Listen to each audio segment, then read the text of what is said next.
Yes. तर पहा,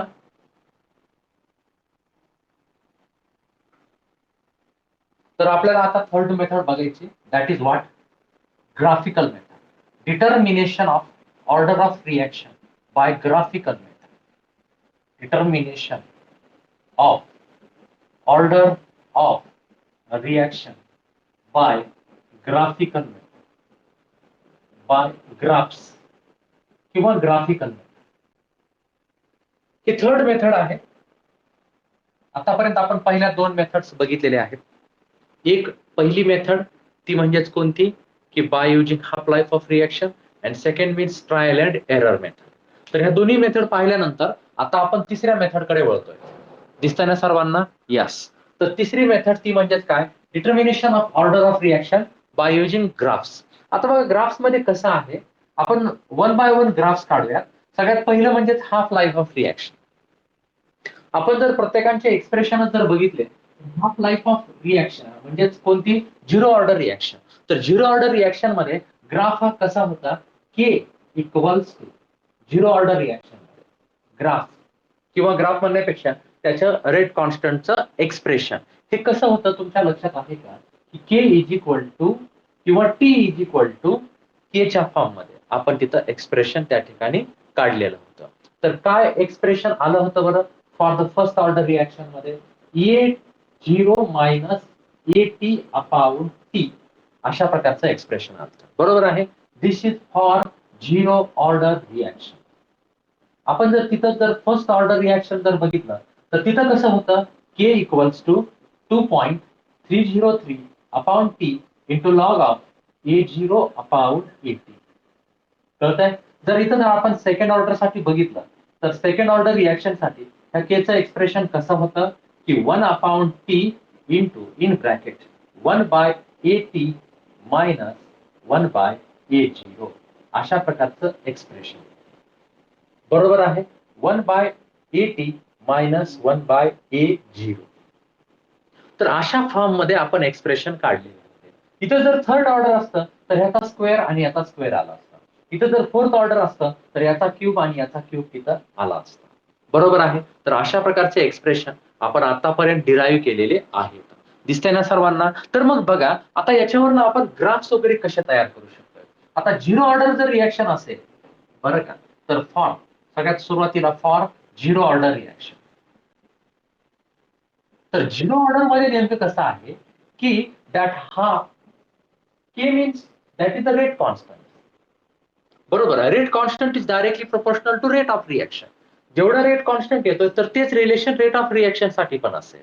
जर आपण रेट ऑफ रिएक्शन आणि कॉन्सन्ट्रेशन ऑफ रिएक्टंट यांच्यामध्ये जर ग्राफ जर काढला तर तो ग्राफ हा असा येतो. म्हणजे इथं आपण जर इथं रेट ऑफ रिएक्शन घेतला, rate of reaction R O R, आणि या साईडला जर आपण कॉन्सन्ट्रेशन ऑफ रिएक्टंट घेतलं म्हणजेच that is a, which is what, concentration of कोण बरं, रिएक्टंट.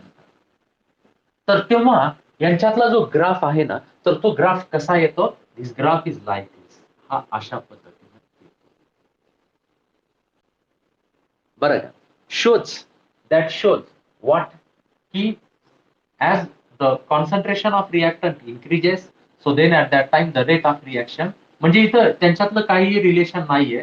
तर मग अशा वेळेस तो ग्राफ नेमकं कसा येईल, तर तो बघा आता. हा इथं आपण रिएक्टंटचं कॉन्सन्ट्रेशन घेतलेलं आहे आणि इकडे रेट ऑफ रिएक्शन घेतलेलं आहे. तर मग जर रिएक्टंटचं कॉन्सन्ट्रेशन तुम्ही जर इन्क्रीज करत राहिले तर रेट ऑफ रिएक्शन मात्र कॉन्स्टंट राहतो.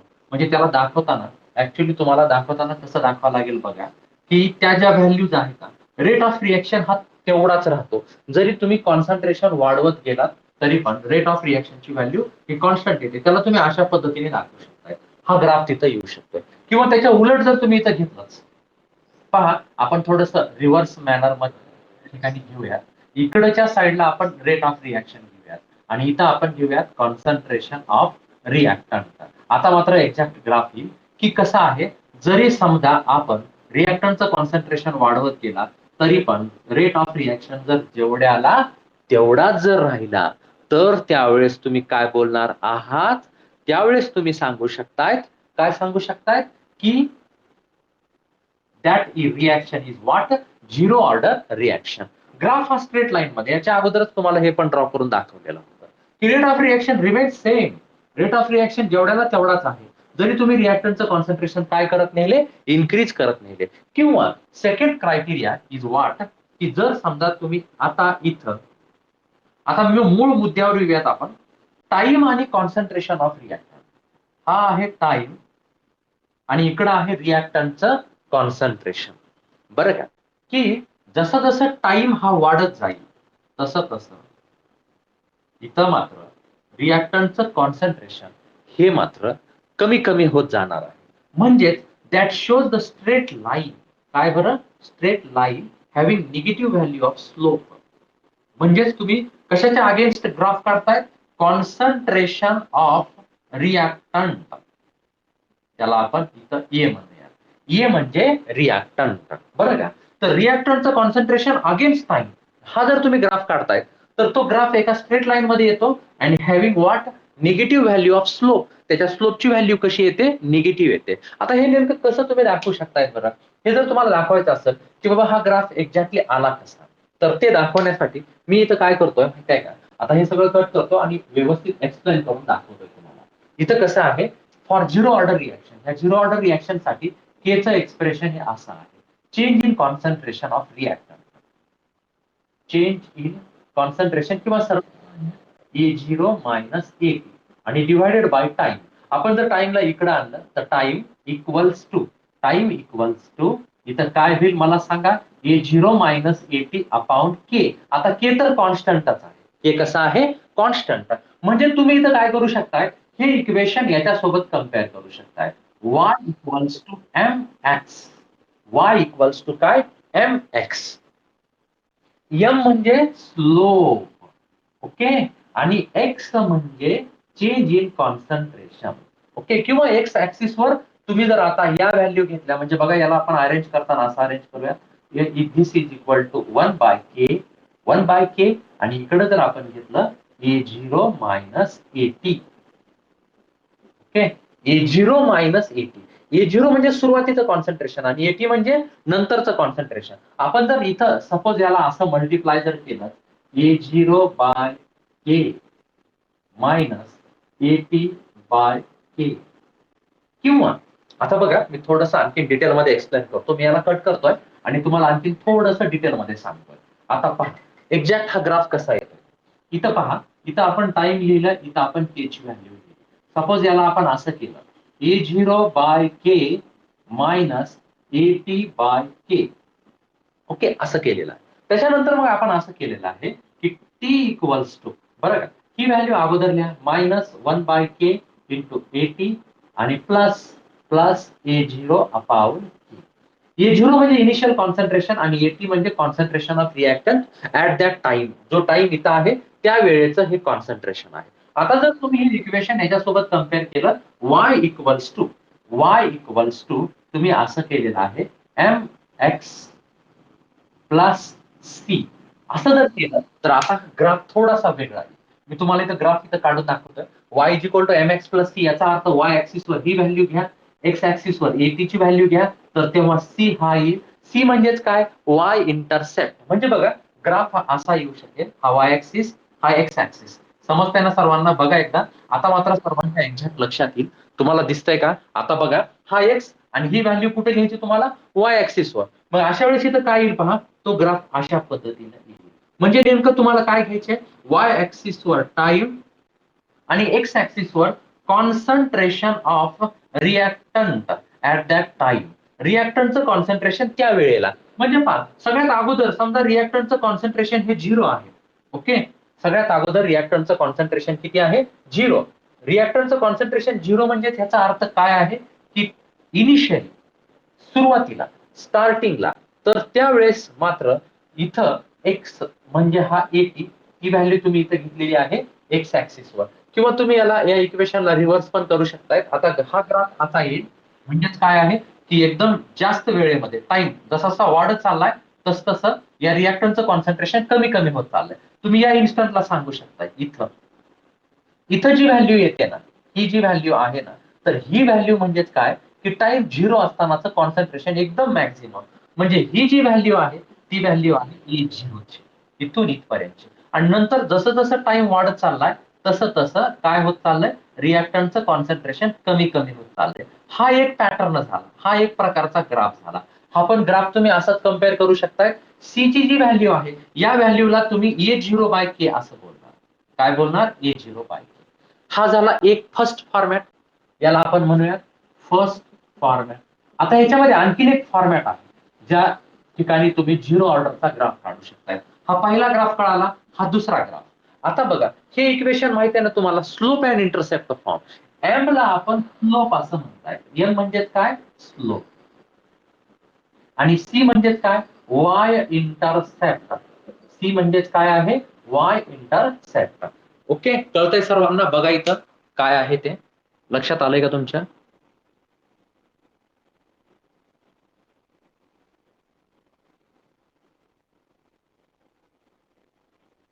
काय प्रश्न आहे? ऑर्डर मॅक्झिमम किती असते?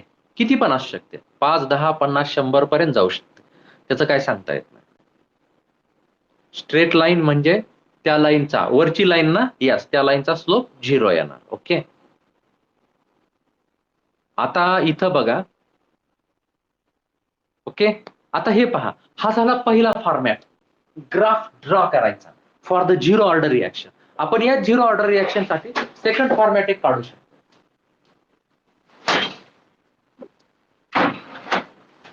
आपण या 0 ऑर्डर रिएक्शन साठी आणखीन एक फॉर्मॅट काढू शकतो. हा एक बघा. आता सेकंड म्हणजे कसं आहे, थोडस असं, इन द सेकंड फॉर्मॅट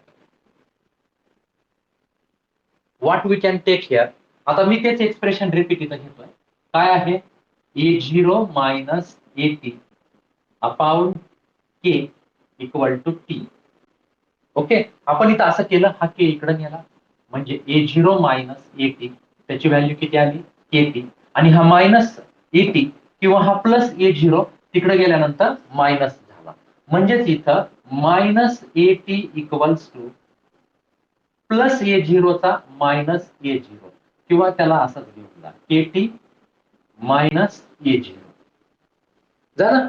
आणि आता तुम्ही याला मायनसने मल्टिप्लाय करताय. मायनसने जर मल्टिप्लाय केलं तर AT इज इक्वल टू, आता पहा, मायनस KT प्लस A0.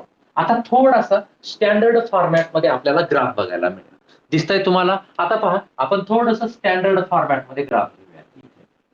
हा बघा, this is the final graph. दरवेळेस आपल्याला असा ग्राफ काढायचा आहे की इथं वाय एम एक्स आणि plus C, Y is equal to M X plus C. तर वाय ऍक्सिस वर आता तुम्हाला एटी घ्यायचा. एटी म्हणजे concentration of reactant at time T, आणि इथं तुम्हाला काय घ्यायचा? टाइम घ्यायचा एक्स ऍक्सिस वर. तर मग अशा वेळेस काय येईल बघा, AT is equal to minus K, म्हणजे एम ची व्हॅल्यू मायनस यायला लागली. म्हणजे जेव्हा टाइम 0 असेल तेव्हा एटी ची व्हॅल्यू A0 असेल, म्हणजे मॅक्झिमम असेल. जसा जसा टाइम वाढत चाललाय तसा तसा तसा तसा तसा तसा रिॲक्टंटचं कॉन्सन्ट्रेशन हे काय होत चाललंय? कमी होत चाललंय. म्हणजे एका वेळेस रिॲक्टंटचं कॉन्सन्ट्रेशन 0 होईल तेव्हा आपण म्हणतायत रिॲक्शन कंप्लीट झाली. आणि इथं जो स्लोप येतो, स्लोप, तर त्या स्लोपची जी किंमत आहे that is the minus K. ह्याच्यावरून तुम्ही रेट कॉन्स्टंटची पण व्हॅल्यू काढू शकता. ओके, म्हणजे जर तुम्हाला एक्सपेरिमेंटल डेटा भेटला, कुठल्याही दोन व्हॅल्यू भेटल्या, टाइमच्या दोन व्हॅल्यू आणि या रिॲक्टंटच्या कॉन्सन्ट्रेशनच्या दोन व्हॅल्यू, तर y2 minus y1 upon x2 minus x1 याच्या साह्याने तुम्ही त्याचा स्लोप पण काढू शकताय. आणि स्लोप एकदा मिळाला, slope is equal to minus K आहे. रेट कॉन्स्टंटच्या निगेटिव्ह व्हॅल्यूला त्या स्लोपची काय येते? व्हॅल्यू येते. कळतंय तुम्हाला हा point?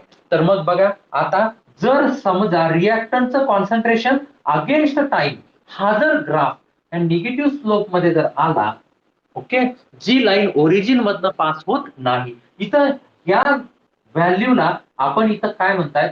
Origin to that point at which line cuts to the Y axis, त्याला आपण म्हणताय वाय इंटरसेप्ट सी. आणि सी ची व्हॅल्यू इथं किती येत आहे? A0 येत. म्हणजे त्याचा जो वाय इंटरसेप्ट आहे तो झाला A0, त्याचबरोबर स्लोप हा किती आला? मायनस के, आणि ही हा तो ग्राफ झाला. म्हणजे बघा, तीन प्रकारचे graph, rate against concentration of reactant असं, time against concentration of reactant, आणि concentration of reactant against time. या प्रकारचे जर ग्राफ तुम्हाला दिसले तर तुम्ही सरळ सरळ सांगणार की ती रिॲक्शन कोणती आहे, झिरो ऑर्डर रिॲक्शन. तीनही ग्राफ कळाले का बरं, एकदा बघा बरं, सर्वांच्या लक्षात आलेत का तीनही ग्राफ्स? यालाच एक्सपोनेन्शियल फॉर्म म्हणत नाही, इथं नाही एक्सपोनेन्शियल, एक्सपोनेन्शियल फॉर्म नंतर आहे. ओके, तर इथं बघा हे तीनही ग्राफ झाले कुणासाठी, झिरो ऑर्डर रिॲक्शनसाठी. सर्वांना कळालेत का बघा, लक्षात आले सर्वांच्या? ते इक्वेशन तुम्हाला माहित पाहिजे, y इज इक्वल टू कोणतं, mx प्लस सी. आपण स्ट्रेट लाईन मध्ये पण पाहिलेलं होतं आणि त्याचबरोबर तुम्ही 9वी-10वी मध्ये पण बघितलेले आहेत. तर त्याच्याशी कंपॅरिझन जर केलं तर आपल्याला झिरो ऑर्डर रिॲक्शन मिळू शकतंय. लास्टचा एक्सप्लेन करा रागिनी, लास्टचा काय करायचा, एक्सप्लेन करायचा. इथं बघा शेवटचा, हे एक इक्वेशन तुम्हाला माहित आहे, त्याच्यावरून तुम्ही काय केलं, एटीचं इक्वेशन काढलं, minus KT plus A zero. कारण हे तुम्ही y is equal to M X plus C सोबत कम्पेअर करू शकता त्याच्यासोबत. y is equal to M X plus C म्हणजे इथं y वर घ्यायचा आहे एटी, y ऍक्सिस वर, एक्स ऍक्सिस वर तुम्हाला घ्यायचा आहे टी. तर त्यावेळेस m ची व्हॅल्यू किती भेटेल, मायनस के, आणि सी ची व्हॅल्यू किती भेटेल, ए झिरो. ह्या एवढ्या व्हॅल्यूज तुम्हाला इथं मिळतात.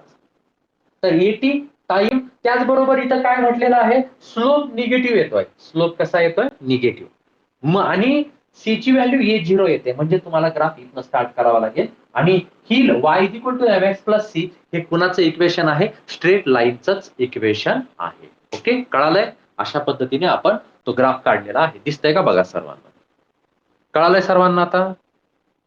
रागिनी लक्षात आलं हे? तर हे झालं झिरो ऑर्डर रिॲक्शन साठी. आता आपण बघूयात फर्स्ट ऑर्डर रिॲक्शन साठी. फर्स्ट ऑर्डर साठी ग्राफ काढूया. येस,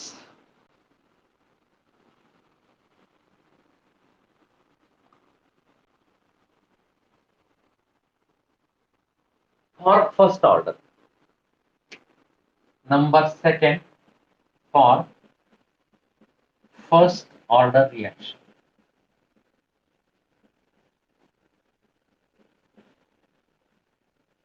आता इथं बघा फर्स्ट ऑर्डर रिॲक्शन मध्ये पण दोन कंडिशन येतात.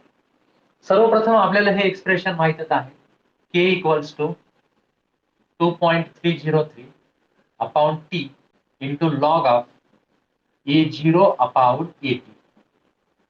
माहित आहे हे एक्सप्रेशन सर्वांना? माहित आहे. मग आता इथं तुम्ही काय करू शकताय बघा, मी या एक्सप्रेशनला थोडस वेगळ्या पद्धतीने रिअरेंज करतो. मी इथं याची व्हॅल्यू काढतोय, लॉग ऑफ काय बरं, ए झिरो अपॉन एटी.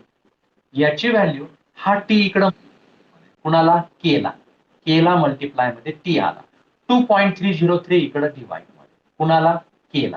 काय केले लक्षात आले का तुमच्या, बघा बरं एकदा, समजलंय का हे काय केलेलं आहे ते, दिसतंय सर्वांना? यस. तर हे असं आलेलं आहे, log of A zero upon AT against time. आता जर तुम्ही हे इक्वेशन याच्यासोबत कम्पेअर करताय, y is equals to M X, y is equal to M X हे कोणाचं इक्वेशन आहे, अशा लाईनचं, लाईन पासिंग थ्रू ओरिजिन. जी लाईन कुठून पास होते, पासिंग थ्रू कुठनं बरं, ओरिजिन. जी लाईन ओरिजिन मधनं पास होते तर त्या लाईनचं हे इक्वेशन आहे, y equal to M X. म्हणजे तुम्हाला y ऍक्सिस वर काय घ्यावं लागेल आणि x ऍक्सिस वर काय घ्यावं लागेल ते तुम्ही मला सांगा. आता तुम्हाला इथं y ऍक्सिस वर एवढी व्हॅल्यू घ्यावं लागेल, log of A zero upon eighty ची. आणि एक्स ऍक्सिस वर तुम्हाला व्हॅल्यू कशाची घ्यावी लागेल, टाइमची. कशाची व्हॅल्यू, टाइम टी ची व्हॅल्यू घ्यावी लागेल. तर मग अशा वेळेस काय होईल, एक अशी लाईन भेटेल की जी लाईन कुठनं पास होते, ओरिजिन मधनं, ज्याचा जो स्लोप आहे तो आहे के अपॉन 2.303. याची व्हॅल्यू कशी दिसते आपल्याला, पॉझिटिव्ह दिसते. म्हणजेच तुम्ही इथं म्हणू शकताय तर तो ग्राफ हा अशा पद्धतीने येईल. It shows the straight line, the line passing through origin and having the value of slope. याचा जो स्लोप आहे तर तो स्लोप किती आहे, के अपॉन 2.303. कळतंय? आपण जर या इक्वेशनला रिअरेंज, आता इथं बघा, इथं रिडिंग कोणाची आहे तर log A zero by eighty. म्हणजे एक्सपेरिमेंट परफॉर्म करत असताना टाइम वाढत चाललाय, 5 मिनिटाला त्याचं कॉन्सन्ट्रेशन किती, 10 मिनिटाला किती, 15 मिनिटाला किती. ए झिरोची व्हॅल्यू फिक्स राहणार. समजा ए झिरोची व्हॅल्यू सपोज 100 आहे, किती आहे, 100. ओके, नंतर काय झालं, त्या टाइमला, म्हणजे टाइम समजा झिरो होता तर तेव्हा याची व्हॅल्यू किती राहिली, एटीची व्हॅल्यू काहीही नसणार. म्हणजेच इथं एटी झिरो एवढीच राहणार. आणि log A zero upon A zero म्हणजे त्याला आपण इथं काय म्हणू शकताय, 1. बरोबर आहे. आणि लॉग 1 ची व्हॅल्यू झिरो, टाइम झिरो तर एवढ्या पार्टची व्हॅल्यू पण झिरो. त्यानंतर टाइम समजा 5 मिनिट झाला, टाइम 0, इथं टाइम होता आणि इथं व्हॅल्यू कुणाची आहे, A0. त्यानंतर सपोज इकडं असणार AT ची व्हॅल्यू आणि त्याच्यानंतर इकडं असणार टाइम. आता बघा, सुरुवातीला 100, तर AT टाइम 0 असताना AT ची व्हॅल्यू A0 एवढीच राहणार, कारण AT 0 आहे, बरोबर आहे. म्हणजे AT ची व्हॅल्यू कशा एवढी, A0 एवढीच राहणार, म्हणजेच फायनल अमाऊंट. आणि मग यांचा रेशो 1 येईल, log 1 ची व्हॅल्यू 0 होईल. तर जसं जसं हे वाढत जाईल तसं तसं तसं तसं काय होत जाईल, log A0 अपॉन AT ची व्हॅल्यू पण वाढत जाईल. पण लक्षात घ्या, log A0 अपॉन AT असेल तरच इथं काय येऊ शकते, स्ट्रेट लाईन येऊ शकते. समजलंय सर्वांना? तर हा झाला पहिला ग्राफ. हा पहिला ग्राफ कळालाय का? आता मग याच्यामध्ये नेक्स्ट कसं आहे बघा, आपण जर आता इथं या इक्वेशनला पुन्हा एकदा आणखी थोडंसं रिअरेंज करण्याचा प्रयत्न केला, आपण ह्याच्या पुढे जाऊया. Log of 0 upon AT equals काय आहे सांगा, K अपॉन 2.303 इंटू T. आता बघा, दोन संख्येत भागाकार आहे, लॉगची होऊ शकते, म्हणजे इथं कसा येऊ शकताय, log A0 minus log AT equals K upon 2.303 into T. आता पुढे प्लस लॉग A0 तिकडे गेल्यानंतर काय होतील, मायनस लॉग A0, म्हणजेच मायनस लॉग AT इक्वल्स किती आलंय सांगा, K अपॉन 2.303 आणि प्लसचे किती झाले, मायनस लॉग A0. काय केलंय कळालंय का, मेसेज काय आलाय इथं, सर्वांना लक्षात आलंय, सर्वांच्या लक्षात आलंय काय केलंय ते. आता मग पहा, इथं काय होईल, हे प्लस तिकडे गेल्यानंतर काय झाले, मायनस. आता तुम्ही दोन्ही साईडला मायनसने मल्टिप्लाय करा, म्हणजे इथं काय होईल, मायनसचे प्लस, प्लसचे मायनस आणि मायनसचे प्लस, म्हणजे log AT equal to minus K by 2.303 into T आणि प्लस लॉग A0. म्हणजे यावेळेस आपल्याला कशाच्या अगेन्स्ट काय प्लॉट करायचं हे तुम्ही समजा. आपण हे इक्वेशन याच्यासोबत कम्पेअर करा, y is equal to mx plus c. याच्यासोबत आपण कम्पेअर जर केलं तर तुम्ही y ऍक्सिस वर फक्त log AT ची व्हॅल्यू घेणार, x ऍक्सिस वर तुम्ही टाइमची व्हॅल्यू घेणार आणि त्यावेळेस y इंटरसेप्ट एवढा येणार आणि स्लोप कसा येतोय, निगेटिव्ह येतोय. म्हणजेच y is equal to mx plus c हे कोणत्या लाईनचं इक्वेशन आहे, the line which is not straight line, straight line, कसली line, straight, not passing through origin, not passing through origin, passing origin, direct short मध्ये लिहिलं, ती line बिलकुल origin मधनं पास होत नाही, अशा लाईनचं हे इक्वेशन आहे. मग आता इथं ग्राफ तुम्ही कशाच्या अगेन्स्ट काय काढतायत बघा, बघा हा ग्राफ असा असणार, y ऍक्सिस वर तुम्हाला व्हॅल्यू घ्यायची log AT ची आणि x ऍक्सिस वर तुम्हाला व्हॅल्यू घ्यायची टाइमची. आता हा मागच्या सारखा ग्राफ आला बघा, झिरो ऑर्डर मध्ये इथं AT घेतला होता आणि इथं टाइम घेतला होता, पण फर्स्ट ऑर्डर मध्ये log AT against time. log AT म्हणजेच काय, रिॲक्टंटचं कॉन्सन्ट्रेशन, त्याचा लॉग, रिॲक्टंटचं कॉन्सन्ट्रेशन ऍट टाइम T आणि त्याचा तुम्ही काय काढलाय, लॉग काढलाय. तर log AT अगेन्स्ट टाइम हा तुम्हाला इथं ग्राफ घ्यायचा आहे. तर मग ग्राफ कसा येतो बघा, having negative value of slope, straight line and does not passing through origin, origin मधनं पास झालेली नाही. आणि आता याचा स्लोप, याच्या स्लोपची व्हॅल्यू इथं किती येते सांगा बघू मला. So therefore slope is equals to minus K upon 2.303. Obviously याची पण व्हॅल्यू मायनस येणार, मायनस 5 आलं तर मायनस आणि मायनस कॅन्सल होऊन तुम्हाला K ची व्हॅल्यू कशी बघायला भेटेल, पॉझिटिव्ह बघायला भेटेल. फक्त आलेल्या स्लोपला 2.303 ने मल्टिप्लाय करायचं. पण सगळ्यात पहिला पॉइंट तुम्हाला ग्राफ लक्षात ठेवायचा, कोणासाठी, फर्स्ट ऑर्डर साठी. तर फर्स्ट ऑर्डर साठी ग्राफ हा अशा पद्धतीने येतो, हा आहे y ऍक्सिस, हा आहे x ऍक्सिस. झिरो ऑर्डर साठी म्हणजे हा ग्राफ तेवढा महत्वाचा नाही, हा ग्राफ जास्त महत्वाचा आहे. झिरो फक्त रिॲक्टंटचं कॉन्सन्ट्रेशन अगेन्स्ट टाइम ग्राफ होता. फर्स्ट ऑर्डर साठी तोच ग्राफ तुम्हाला कसा घ्यावा लागतोय, की लॉग ऑफ रिॲक्टंटचं कॉन्सन्ट्रेशन अगेन्स्ट टाइम, तेव्हा तो स्ट्रेट लाईन दाखवतोय, पण ती लाईन ओरिजिन मधनं पास होत नाही, त्या लाईनचा स्लोप हा कसा येतोय, निगेटिव्ह येतोय. जर लाईन असतील तर स्लोप निगेटिव्ह होतो बघा अशा, आणि जर लाईन जर तुम्ही अशा ड्रॉ केल्या नाही या इन्क्लायनेशनने तर त्याचा स्लोप हा नेहमी पॉझिटिव्ह येतो. याचा स्लोप निगेटिव्ह येण्याचं कारण काय, की याचा अँगल ऑफ इन्क्लायनेशन 90 पेक्षा ग्रेटर येतो. आणि जर अँगल ऑफ इन्क्लायनेशन 90 पेक्षा ग्रेटर असेल तर त्याचा स्लोप हा निगेटिव्ह येतो. 90 पेक्षा लेस असेल त्याचा स्लोप हा पॉझिटिव्ह येतो. आणि जर इन्क्लायनेशन 0च असेल तर स्लोप हा 0 येतो. आलं का लक्षात? आणि इन्क्लायनेशन एक्झॅक्ट 90 असेल तर स्लोप हा इन्फिनिटी येतो, ज्याला आपण नॉट डिफाईन असं म्हणतायत. ओके, हे सगळं तुम्ही स्ट्रेट लाईन या टॉपिकमध्ये मॅथमॅटिक्समध्ये शिकलेलंच असेल. पण हा पॉईंट तुम्हाला कळालाय का? एकदा चेक करा बरं सर्वजण. हा पॉईंट संपूर्णपणे व्यवस्थित बघून घ्या बरं सर्वजण. कळालाय सर्वांना? बघा.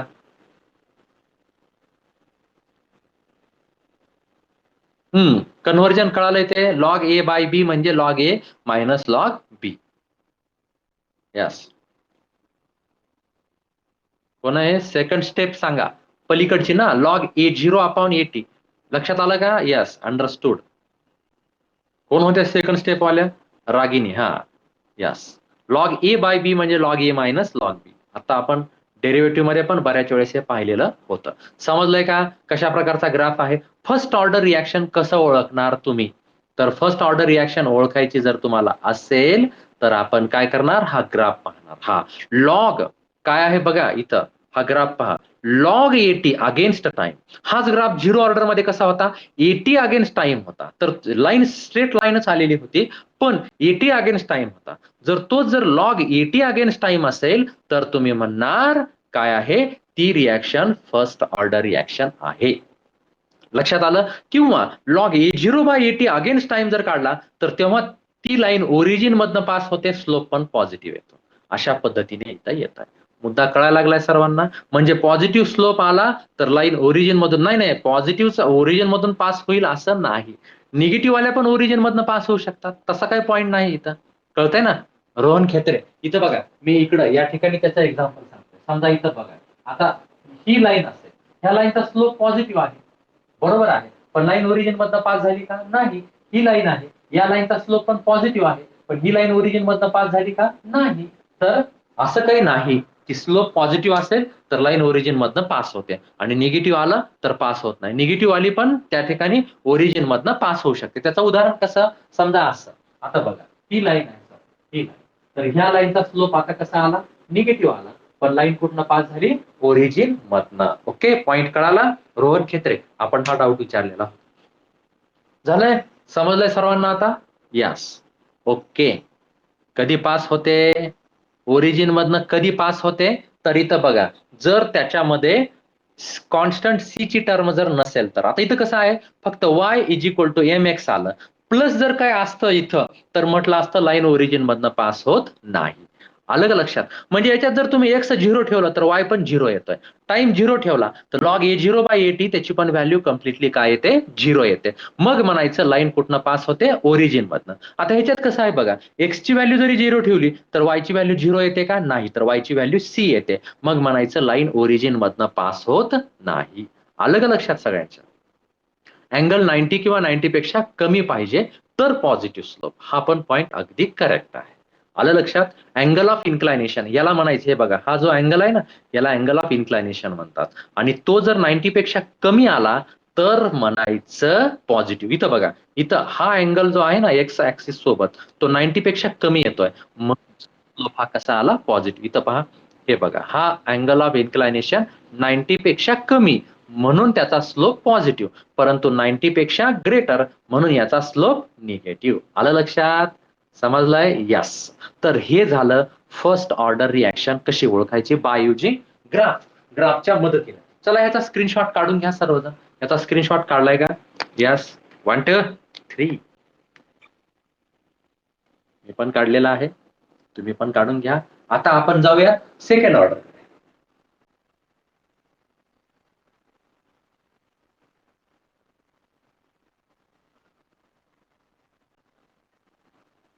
आता आपण जाऊयात सेकंड ऑर्डर. काय मेसेज आहे? यस, घेतला. रोहित लाड घेतला. बर. आता पहा, फॉर सेकंड ऑर्डर रिॲक्शन.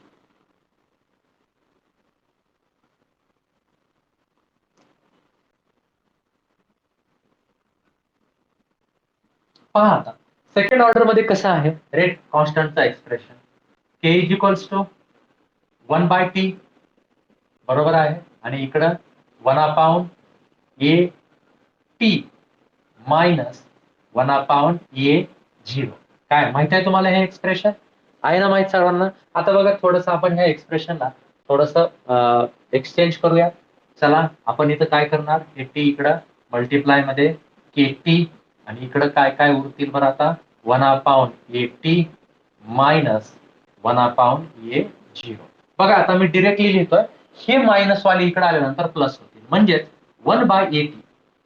थोडस नीट बघा, 1/a. मी थोडं आणखी क्लिअर लिहितो, 1/a इक्वल्स टू, हे मायनस वाले केटीच्या साईडनं आले, केटी प्लस 1/a0. लक्षात येत आहे? 1/a is equal to KT plus 1/a0. म्हणजे पुन्हा एकदा तुम्ही कम्पेअर करणार, y is equal to mx plus C, ह्याच्यासोबत कम्पेअर करणार. म्हणजे तुम्हाला y ऍक्सिस वर व्हॅल्यू कोणाच्या घ्याव्या लागतील, 1/a आणि तुम्हाला x ऍक्सिस वर व्हॅल्यू कोणाच्या घ्याव्या लागतील, टाइमच्या. तर तेव्हा येणारा स्लोप हा प्लस के येतोय, म्हणजे पॉझिटिव्ह येतोय, आणि y इंटरसेप्टची व्हॅल्यू पण कशी येते, पॉझिटिव्ह येते. कळतंय? म्हणजे बघा आता ही लाईन ऑरिजिन मधनं पास होत नाही. कुठनं पास होत नाही, ओरिजिन मधनं पास होत नाही. हा आहे एक्स ऍक्सिस आणि हा आहे वाय ऍक्सिस. एक्स ऍक्सिस वर तुम्ही व्हॅल्यू कोणाच्या घेऊन राहिल्या, टाइमच्या, टाइम टीच्या, आणि वाय ऍक्सिस वर तुम्ही व्हॅल्यू कोणाच्या घेताय, कॉन्सन्ट्रेशन ऑफ रिएक्टंट, म्हणजेच कोण, 1/a. त्या रिएक्टंटचं जे कॉन्सन्ट्रेशन आहे ना, त्याचा तुम्हाला रेसिप्रोकल घ्यावा लागतोय, त्याचा तुम्हाला रेसिप्रोकल घ्यावा लागतोय. हे इथं एक्सचेंजिंग काय केली हे तुम्हाला कळालेलं आहे. तर 1/a च्या व्हॅल्यू इथं आणि अगेन्स्ट टाइम, तेव्हा जी लाईन आहे त्याचा स्लोप पॉझिटिव्ह येतोय, पण लाईन काय ओरिजिन मधनं पास होत नाही. म्हणजे एक्झाम्पल ती लाईन आता अशा पद्धतीने येईल, कसं बरं, हे इथं आणि इथून वरती चाललेलं आहे, अशा पद्धतीने ती लाईन. कळतंय? म्हणजे इथं बघा ही जी व्हॅल्यू आहे ना, ही व्हॅल्यू, या व्हॅल्यूला म्हणतात वाय इंटरसेप्ट. कोणती व्हॅल्यू म्हणतात, वाय इंटरसेप्ट, ज्याला तुम्ही सी ने दाखवताय, वाय इंटरसेप्ट असं तुम्ही म्हणताय. वाय इंटरसेप्ट म्हणजेच काय, असा point at which line cuts to y axis, point at which line cuts to कोणता ऍक्सिस, वाय ऍक्सिस. ज्या पॉइंटला लाईन कोणत्या ऍक्सिसला कट होते, वाय ऍक्सिसला, तर त्या पॉइंटला आपण इथं, हा जो पॉइंट आहे ना, हा झाला वाय इंटरसेप्ट, याची व्हॅल्यू आहे 1/a0. कळतंय, 1/a0.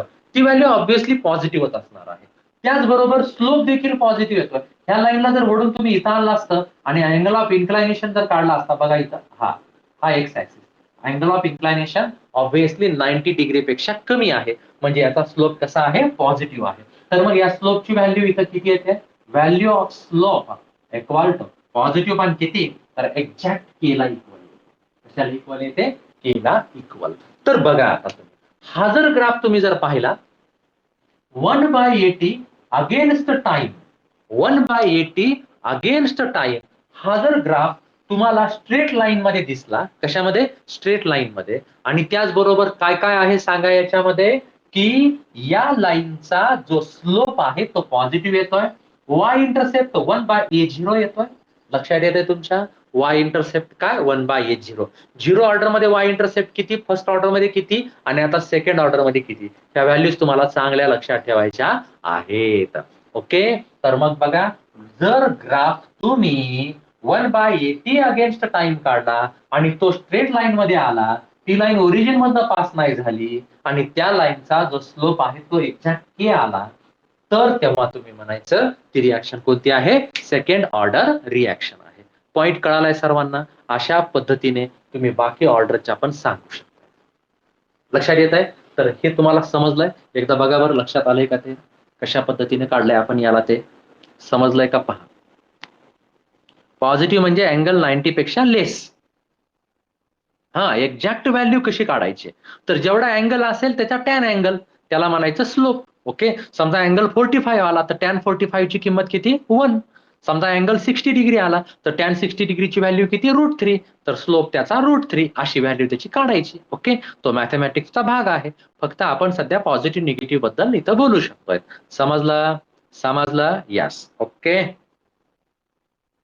कळालंय सर्वांना? बघा इथं सेकंड ऑर्डर रिॲक्शन साठीचा ग्राफ. चला स्क्रीनशॉट काढून घ्या. Take screenshot. छान असा स्क्रीनशॉट काढून. ओके, चला आता आपण बघूयात. आता पुढच्या थर्ड ऑर्डर फोर्थ ऑर्डर साठी मी एकदाच सांगेन तुम्हाला. म्हणजे याचा अर्थ असा, आता पहा इथून पुढच्या सगळ्यांसाठी आपण एकदा कंबाईन बघूया.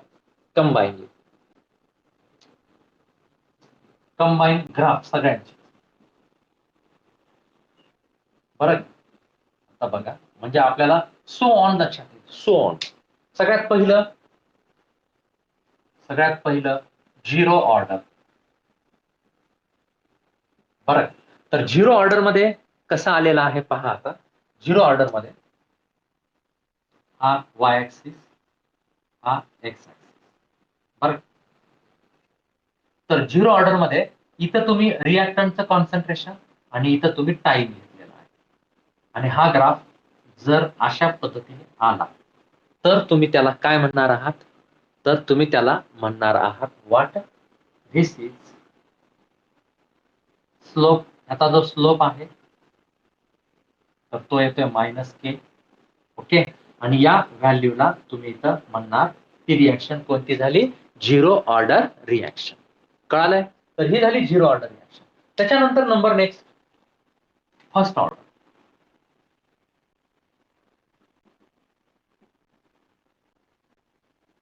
तर आता फर्स्ट ऑर्डर मध्ये काय येते बघा. फर्स्ट ऑर्डर मध्ये तुम्ही ग्राफ कशाच्या अगेन्स्ट काय काढता पहा. इथं for the first order log of eighty against time तुम्ही इथे घेताय. तर तेव्हा मात्र ग्राफ हा पुन्हा एकदा स्ट्रेट लाईन मध्ये येतो. लाईन स्ट्रेट आहे आणि त्याचा जो स्लोप आहे तर स्लोप हा निगेटिव्ह येतो आणि त्याची व्हॅल्यू येते -k अपॉन 2.303. किती येतो? -k अपॉन किती? 2.303. हा त्या लाईनचा काय येतोय? स्लोप. लक्षात आलं सर्वांच्या? तर हे झालं for what? First order reaction. कोणती रिॲक्शन? First order reaction. कळालंय हे कसं आलेलं आहे ते? तर अशा पद्धतीने आपण त्याची व्हॅल्यू इथं या ठिकाणी काढू शकताय. इथं जो व्हॅल्यू आहे याचा वाय इंटरसेप्ट हा येतो a0. या ठिकाणी जो वाय इंटरसेप्ट आहे तो येतोय लॉग a0. बरं का? त्या व्हॅल्यू चांगल्या लक्षात ठेवा की a0 ही value log a0 Y intercept. Okay, कशामध्ये? फर्स्ट ऑर्डर मध्ये. आता आपण पुढे जाऊया फॉर सेकंड ऑर्डर. चला या इथं number third second order. Second order. आता बघा सेकंड ऑर्डर मध्ये कसा येत आहे ग्राफ एक्झॅक्टली. आता पहा सेकंड ऑर्डर मध्ये तुम्हाला ग्राफ कशाच्या अगेन्स्ट काय काढायचा? रेसिप्रोकल. बरं, हा काय घ्यायचंय? 1/80 अगेन्स्ट टाइम. तर तेव्हा तो ग्राफ हा असा आहे. Okay, having positive value of slope. त्याचा जो स्लोप आहे तो पॉझिटिव्ह आहे आणि त्याची व्हॅल्यू कशाला इक्वल आहे? के ला इक्वल आहे. त्याच्यानंतर याच्यामध्ये जो वाय इंटरसेप्ट आहे, कोणता? Y intercept. तर त्या वाय इंटरसेप्टची जी किंमत आहे तर ती आहे 1/a0. किती आहे? 1/a0. ओके, तर हे झालं फॉर सेकंड ऑर्डर. आता सो ऑन आपल्याला जायचे पुढे. म्हणजेच नंबर 4 थर्ड ऑर्डर. आता बघा थर्ड ऑर्डरचा ग्राफ आपण सो ऑन आता सांगू शकतोय. कसं कसं सांगू शकतोय बघा. थर्ड ऑर्डर मध्ये आहे ग्राफ. बरं का? तर त्याच्यामध्ये हा आहे वाय ऍक्सिस व हा आहे एक्स ऍक्सिस. तर याच्यात येत आहे इथं 1/80 चा स्क्वेअर. काय? 1/, दिसतंय ना? 1/80 चा स्क्वेअर. आणि इकडं अगेन्स्ट टाइम तर तेव्हा पण तो ग्राफ येणार स्ट्रेट लाईन मध्ये having positive value of slope. सगळं बाकीचं सेमच. स्लोप हा कशाला इक्वल येणार? के ला इक्वल. कशाला इक्वल येणार? के ला. आणि त्यावेळेस त्याचा जो आहे ना तर त्या वाय इंटरसेप्टची किंमत पुन्हा एकदा 1/a0 चा स्क्वेअर एवढी येते. a0 चा स्क्वेअर. आलं का लक्षात सर्वांच्या? And so on. आता पुढं तुम्ही जर असंच जर गेलात, आता याच्यानंतर थर्ड ऑर्डर नंतर समजा फोर्थ ऑर्डर असेल, सांगा बघू ग्राफ कसा येईल. Fourth order, order order, fourth order. तर फोर्थ ऑर्डर मध्ये आपण कसं सांगू शकताय बघा. तुम्हाला ग्राफ कशाच्या अगेन्स्ट काय काढावं लागेल, कशाच्या अगेन्स्ट काय काढावं लागेल. इथं आहे काय सांगा, 1/80 चा क्यूब. क्यूब आता फोर्थ मध्ये क्यूब, फिफ्थ मध्ये रेस टू 4, सिक्स्थ मध्ये रेस टू 5 असं घेणार तुम्ही. आणि अगेन्स्ट काय, काही. आता हे तुमच्या सिलेबसला नाही, पण आपल्याला माहित पाहिजे. आता ह्याच्या पुढे सो ऑन कसं आहे. आणि इकडं हा ग्राफ पुन्हा एकदा positive. Slope not passing through origin and here the value of slope is exactly equal to rate constant K. कशाला इक्वल येते, केला. आणि इथला जो वाय इंटरसेप्ट आहे, तर तो वाय इंटरसेप्ट सांगा बघू मला, 1/ए झिरोचा क्यूब. आलं लक्षात सर्वांच्या. अशा पद्धतीने आपण या ग्राफिकल मेथडचा वापर करून ऑर्डर ऑफ रिॲक्शन सांगू शकता. तुम्हाला कसलाही ग्राफ दिला तुम्ही लगेच ओळखणार, हा फर्स्ट ऑर्डरचा आहे, सेकंड ऑर्डरचा, थर्ड ऑर्डरचा, फोर्थ ऑर्डरचा का झिरो ऑर्डरचा, लगेच तुम्हाला सांगता येऊ शकेल. समजलंय का बघा बरं एकदा, हे पॉइंट तुमच्या लक्षात आलेत का एकदा पहा.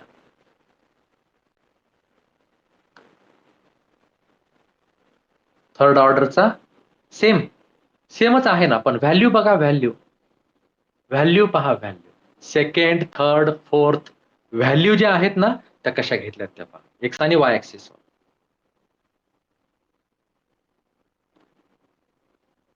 कळलं का? येस, बाकीचे पण सेमच. इथून पुढे सगळ्यांचे सेम येणार ग्राफ.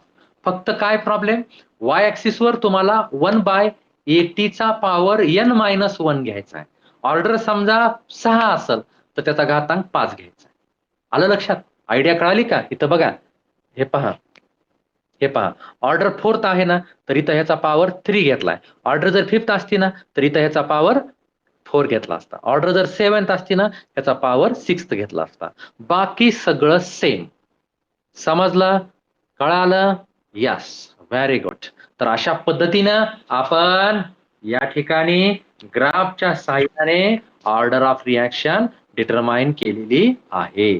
तर आता मात्र तुम्हाला इथून पुढचा पार्ट हा व्यवस्थित समजून घ्यायचा आहे. समजलंय का सर्वांना? तर उद्याच्या पिरियडमध्ये आपण अगोदर मोलेक्युलॅरिटी म्हणजे काय हे समजून घेणार आहोत आणि त्याच्यानंतर डिटेलमध्ये आपल्याला आरएनएस इक्वेशन बघायचे. एवढे 2च पॉइंट या टॉपिकचे आपले राहिलेले आहेत, तर ते पॉइंट आपण इथं बघणार आहोत.